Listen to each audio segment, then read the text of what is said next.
সঁচা সঁচিকে আমাৰ কংগ্ৰেছৰ কেন্দ্ৰীয় নেতৃত্বক মই ধন্যবাদ দিব লাগিব যে পোনপ্ৰথমবাৰৰ বাবে মই বহুদিন ৰাজনীতি কৰিছোঁ জিলা কংগ্ৰেছৰ সভাপতিসকলক দিল্লীত মাতি আনি পোনপটীয়াকৈ হাইকমাণ্ডে কথা বতৰা পতা এটা পৰিৱেশ আৰু পৰিস্থিতি আমি আগতে দেখা নাছিলোঁ।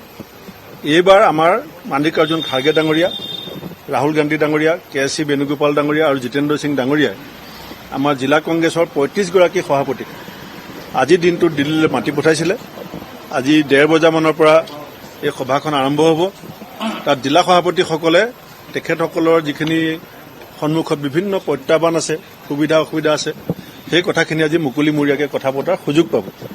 লগতে অসমত আমি দুটা ঐতিহাসিক সিদ্ধান্ত লৈছোঁ, যিটো এতিয়ালৈকে ভাৰতবৰ্ষৰ কোনো ৰাজ্যত লোৱা নাই আৰু কোনো পাৰ্টিয়েও লোৱা নাই।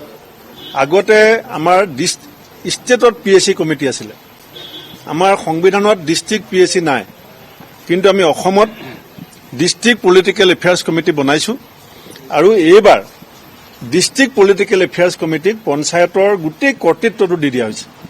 আৰু আমি যিটো ডিষ্ট্ৰিক্ট PAC বনাইছোঁ, এতিয়া AICCয়ে সেইটো ভাৰতবৰ্ষত মানে সেই প্ৰক্ৰিয়াটো মানে আৰম্ভ কৰিব। নিশ্চিতভাৱে যিহেতু ২০২৬ বিধানসভা নিৰ্বাচন সমাগত সন্মুখত পঞ্চায়ত নিৰ্বাচন আৰু ঠিক একেধৰণে এয়া প্ৰতিখন জিলাৰ আচলতে জিলা সভাপতিসকলক আজি যিহেতু বিশেষকৈ মাতি অনা হৈছিল, তেখেতলোকৰ সৈতে আজি ৰাহুল গান্ধী আৰু কংগ্ৰেছৰ কেন্দ্ৰীয় নেতৃত্বই এখন গুৰুত্বপূৰ্ণ বৈঠকত অংশগ্ৰহণ কৰিব। আৰু এয়া পৰিৱেশ মই দেখুৱাইছোঁ, যাদৱ শৰ্মাই দেখাব এই ধৰণে প্ৰতিখন জিলাৰ আচলতে সভাপতিসকল আহিছে। ৰাতুল্লাহ আছে, মই তেখেতৰ সৈতে কথা পাতিবলৈ চেষ্টা কৰিম। আজি এখন গুৰুত্বপূৰ্ণ বৈঠক, প্ৰতিখন জিলাৰ সভাপতিৰ সৈতে আলোচনা কৰিব, কি ক'ব? না, আজি সেয়া প্ৰথমবাৰৰ কাৰণে AICC হেডকোৱাৰ্টাৰত জিলা সভাপতিসকলক আজি আমন্ত্ৰণ কৰিছে। গুৰুত্বপূৰ্ণ আলোচনা হ'ব, এয়া আমাৰ বাবে সৌভাগ্য আৰু এটা গুড মেছেজ যে গ্ৰাছৰুটৰ একেবাৰে জিলা পৰ্যায়ৰ নেতৃত্বৰ লগত শীৰ্ষ পৰ্যায়ৰ ৰাষ্ট্ৰীয় সভাপতি আৰু আমাৰ বিৰোধী দলৰ দলপতি ৰাহুল গান্ধী ডাঙৰীয়া, মল্লিকাৰ্জুন খাৰ্গে ডাঙৰীয়া আমাৰ লগত যে কথা পাতিব আৰু তাত কি গুৰুত্বপূৰ্ণ কথা আলোচনা হয়, আমি আখৰে আখৰে সেই কথা পালন কৰি আৰু আমাৰ যি ভিউজ আছে, কি আমাৰ গ্ৰাছৰুটক লৈ কি মনৰ কথা, এই কথাখিনি আমি তাত ব্যক্ত কৰিম। ৰাতুল্লাহ, এটা প্ৰশ্ন আছে, দেখা পোৱা গৈছিল যি ডিষ্ট্ৰিক্ট PAC কমিটি আছিল তাত ব্লক কংগ্ৰেছৰ সভাপতিসকলৰ নিযুক্তিক লৈ কিছু বিসংগতিৰ কথাও আছিল, সেই সম্পৰ্কে আজি বৈঠক মোৰ জিলাত ঠিকে আছে, মই মতামত নিদিওঁ।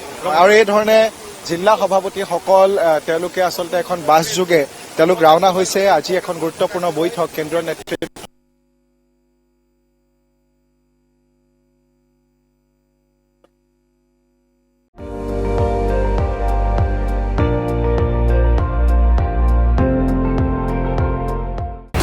আপুনি চাই আছে ND24, সৰ্বশ্ৰেষ্ঠ নহয় সৰ্বোত্তমৰ দৌৰ।